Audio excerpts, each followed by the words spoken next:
Hola, bendiciones hermanos y hermanas, damos gracias al Señor en este nuevo día. Seguimos meditando las Escrituras y estamos leyendo el libro de Lucas. Hoy vamos a leer los capítulos del 19 al 21 y vamos a profundizar sobre una historia muy conocida que está justamente en el comienzo, en los primeros versículos del capítulo 19.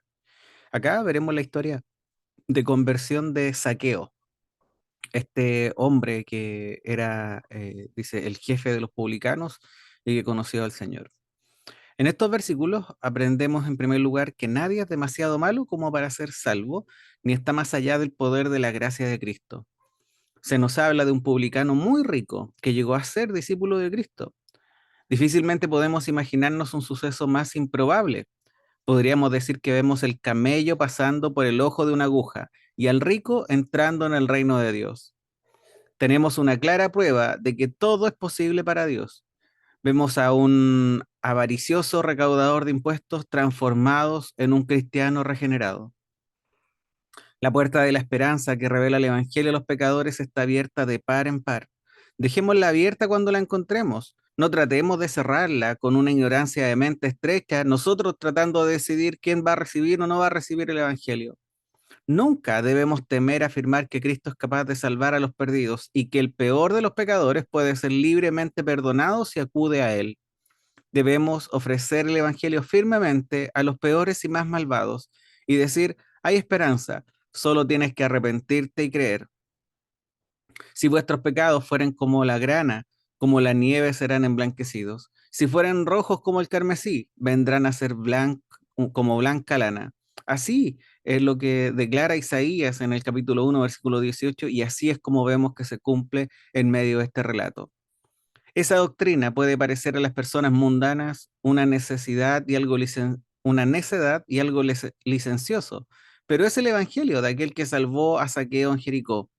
Los hospitales muchas veces desechan algunos casos considerándolos incurables, pero es muy distinto en el evangelio y la salvación eterna. No hay casos incurables bajo el evangelio, porque todo es posible para Dios. Cualquier pecador puede ser sanado mediante el poder de Cristo, y acá vemos la prueba. Aprendemos en estos versículos, en segundo lugar, lo pequeñas e insignificantes que son las cosas de las que con frecuencia depende la salvación del alma. Acá se nos dice que Saqueo procuraba ver quién era Jesús, pero que no podía por causa de la multitud, pues era muy pequeño de estatura. Parece que lo que da comienzo en esta historia a la salvación de Saqueo es la curiosidad y nada más que la curiosidad. Esta fue su motivación. Al surgir esta curiosidad, Saqueo decidió gratificarla y para poder ver a Jesús corrió adelantándose por el camino y subió a un árbol. A consecuencia de esa pequeña acción, en cuanto a los que son capaces de ver los ojos del hombre, tuvo en lugar una salvación de su alma. Nuestro Señor se detuvo debajo del árbol y dijo, desciende, porque hoy es necesario que pose yo en tu casa. Desde aquel mismo momento, Zaqueo ya era un hombre diferente. Aquella misma noche, este sería regenerado. Así que no debemos menospreciar el día de las pequeñeces. No debemos considerar pequeño algo que concierne al alma.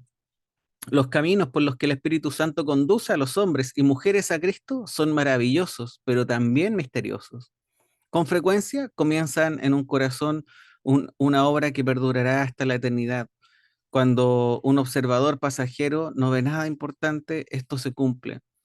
En toda obra debe haber un comienzo, y en la obra espiritual ese comienzo suele ser muy pequeño, pero vemos que el fin es grande. Vemos a un hermano indiferente que comienza a acceder a los medios de gracia cuando en el pasado lo rechazaba. Vemos a alguien en medio de la iglesia que quizás cuando todos adoran, este solo observa.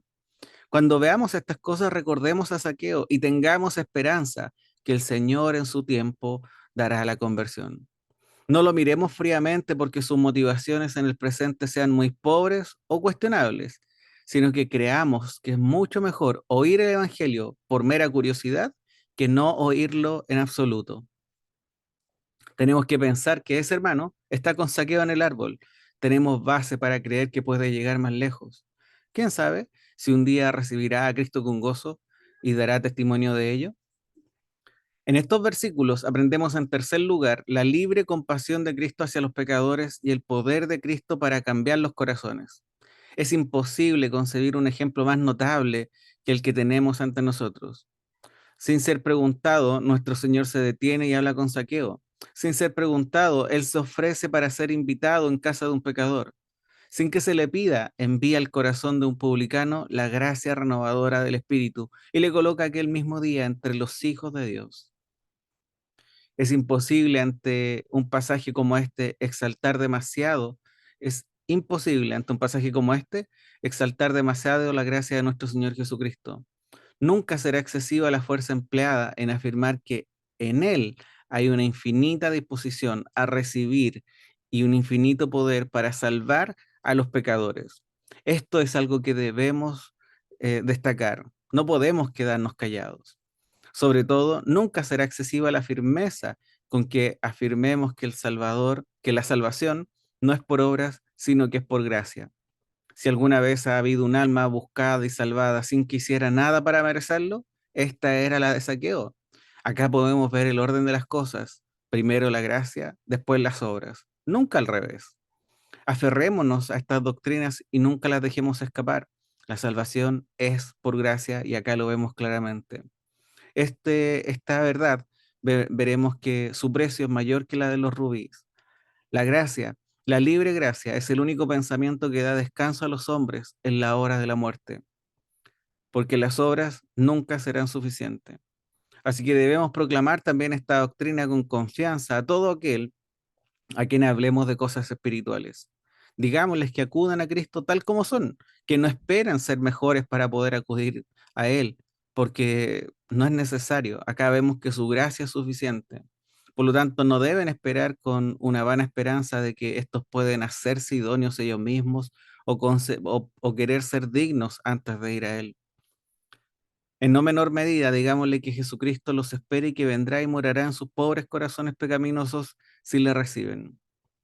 Dice en Apocalipsis 3:20, he aquí yo estoy a la puerta y llamo. Si alguno oye mi voz y abre la puerta, entraré en él y cenaré con él y él conmigo. Por último, aprendemos en estos versículos que los pecadores convertidos siempre darán evidencia de su conversión.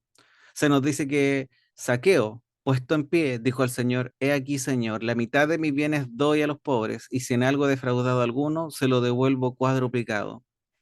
Había autenticidad en esas palabras, eran una prueba inconfundible de que Zaqueo era una nueva criatura. Algunos podrán acá ver las obras en Zaqueo, pero estas simplemente son consecuencias de haber recibido la gracia inmerecida. Cuando un cristiano rico comienza a distribuir sus riquezas y un extorsionador comienza a restituir, bien podemos creer que las cosas viejas pasaron y que todas las cosas han sido hechas nuevas. Había una decisión en esas palabras porque dice doy, dice devuelvo. No habla de intenciones futuras diciendo yo le daré en el futuro, sino que esta persona había comprendido y había empezado a actuar de forma inmediata. Había sido libremente perdonado y habiendo resucitado de la muerte a vida, Zaqueo sintió que no podía retrasar el comenzar a mostrar quién era y a quién servía. Aquel que desea dar prueba de que es creyente debe caminar en los pasos de Zaqueo. Como él, debe renunciar por completo a los pecados que anteriormente caía asiduamente. Como él, debe seguir las virtudes del Señor que anteriormente solían estar ausentes en medio de su vida.